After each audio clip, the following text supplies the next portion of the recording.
Welcome to Moto USA's 2010 250F motocross comparison.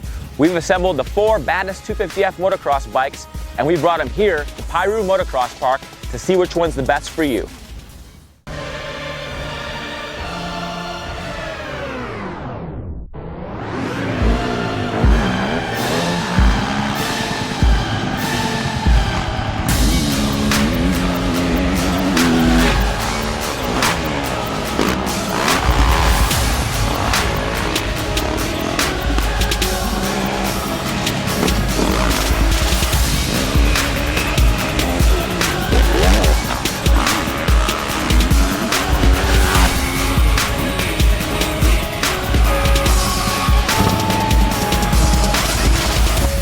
Even though it employs the fewest number of changes for 2010, KTM brings an updated gun to this year's fight with its 250 SXF.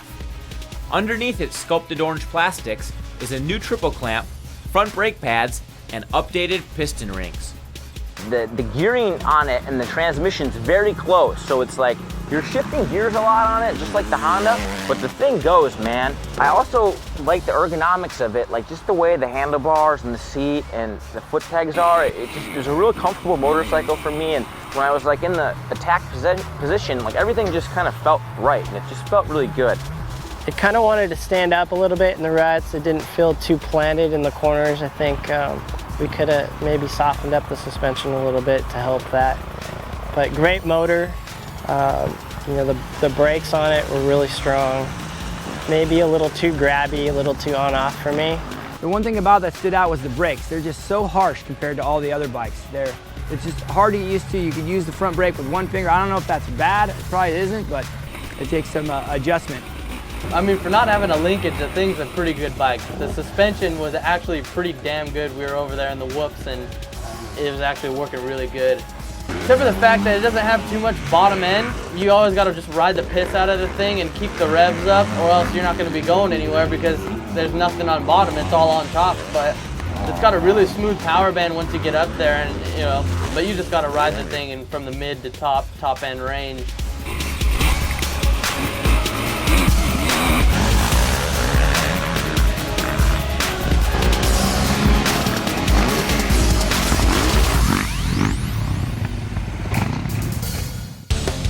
For 2010, Yamaha's YZ250F sports an entirely new frame wrapped in sleek new blue or white plastics. Suspension tweaks include a repositioned shock absorber. The powertrain was also enhanced, with attention being given to the transmission, clutch, and engine intake and exhaust. It was a lot of fun to ride. I liked it a lot. Again, it was a little bit harder to get used to. You had to ride it like you owned it, you know, just pin it. And it felt real stable in the straightaways, real stable across braking bumps, and it worked out pretty good. This bike's probably one of the hardest bikes for me to figure out. Suspension-wise, I really like it. I probably think it's got the best suspension package. It stays really balanced, and it absorbs the chop really, really well. Like the track was really rough today, and it probably did the best job of just dampening all the smashing bumps and all the huge ruts, and just keeping you a little bit more comfortable. It's actually a pretty good bike. I mean, handling on it is awesome. Feels really light in the air. You can throw it around really easily, which is cool. The only thing I think with that bike for me is the motor is a little flat. It's just not that fast, and you know, it's not fast at all actually, and that's a big problem. You know, especially with all these uphills here at Piru, it just wasn't cutting it compared to all the other bikes.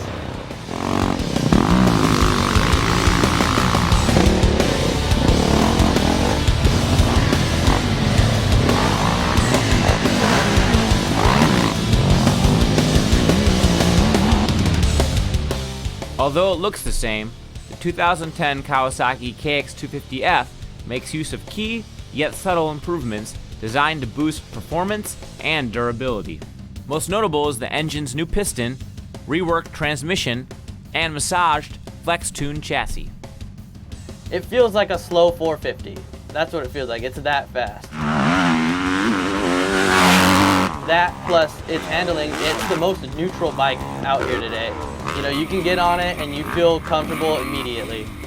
Even though it's not fuel injected, The jetting is like spot on perfect. Like you couldn't even tell that it's not fuel injected. It does not bog, it runs really crisp. It almost feels like you have like race gas on it, and it runs so crisp. The bike feels really balanced in the air, landing and off takeoffs. I mean, all over the track, it doesn't feel like it kicks or anything like that. So the suspension's really plush on it and yet progressive too as you get down into the stroke. I mean, a corner's unbelievable. Like, you don't need different offset triple clamps or anything. You just pretty much get on it and ride it. You know, throw a pipe on there and you could take it out of the crate, you know, to the starting line and be just fine. The harder you ride that bike, the better it performs. Amazing motor, awesome brakes, amazing handling. Everything about it was confidence inspiring.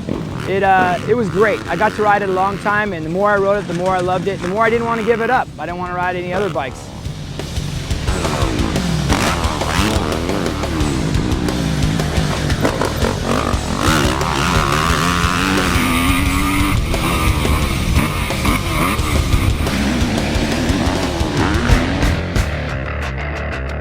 Despite Honda's CRF 250R thoroughly trouncing the competition last year, engineers gave the reigning 250F shootout champ a full revamp.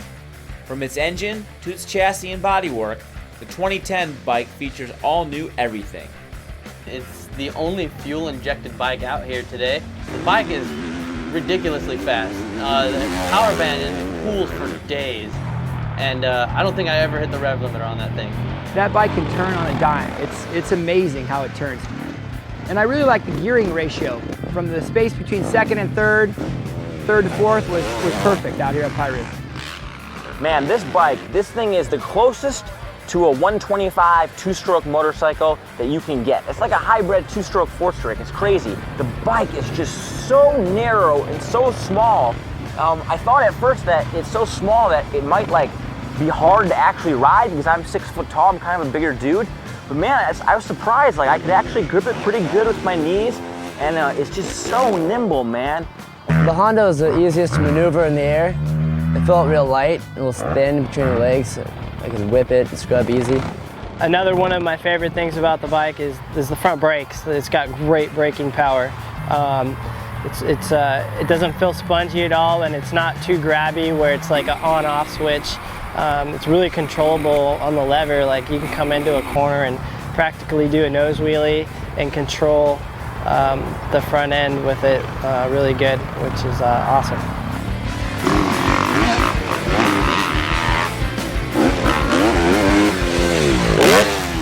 So which one of these dirt bikes do you need in your garage? You'll just have to read the story to find out.